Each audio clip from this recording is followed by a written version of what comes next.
But let's talk about the macro market. A few things here. You'll forgive me for reading. Sometimes I got to do that at my advanced age. Bank of America, their sell-side indicator is closer now to sell. Goldman, their reopening indicator, bumping back after moderation of underlying trends. And Tobias Levkovich, who we interviewed last night on the special, saying stock market needs to consolidate. I know earnings have been spectacular. They're real and they're spectacular, Jason. But it seems like some of these big strategists that control a lot of, trading and sell-side analysts, they're starting to get a little bit nervous.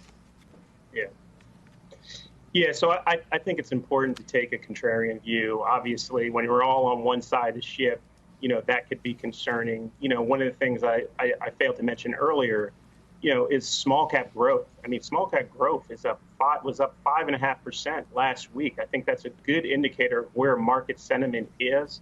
But for me, as I look forward, yes, there could be some exogenous events that potentially pull us back from here. I think the market internals, even as we look at breadth, as Mike just talked about, we are rotating into the same names, so I think there could be some concern there, as we move forward. But again, I think the market is being supported, from a accommodative perspective. And I think it's just really hard to be a bear, in where things are right now as we stand here. Yeah, I would add to that, and Joe, and say it's been pretty much impossible. I mean, I think if there were any bearish strategists out there, at least at the big banks, they have been put into, shall we call it, hibernation. But that's kind of the problem. When everybody is positive, you tend to be nervous. We are seeing some now of the bulls starting to not be bearish, but certainly saying, look, this indicator's a little bit hot, that indicator's a little bit hot. Are we running maybe a little too hot?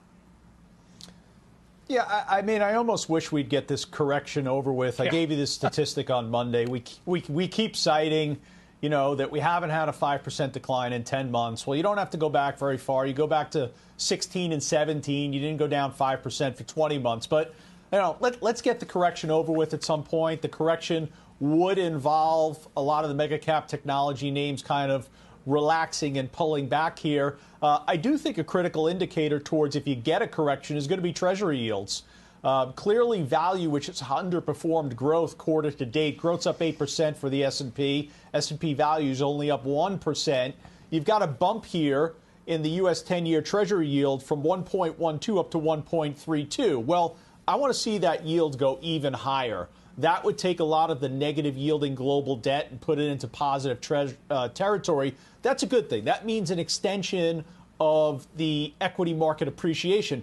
But, Brian, if we get a pullback in yields, if yields fall back to 1.12, I think you've got a little bit of a problem there for the market. It doesn't look like energy and materials really wants to participate here. So a pullback in yields is going to kind of take away the opportunity for financials, industrials, that value catch-up to occur in the market. So to me, that would be a critical indicator towards if this correction is actually going to unfold. What's the direction of yields?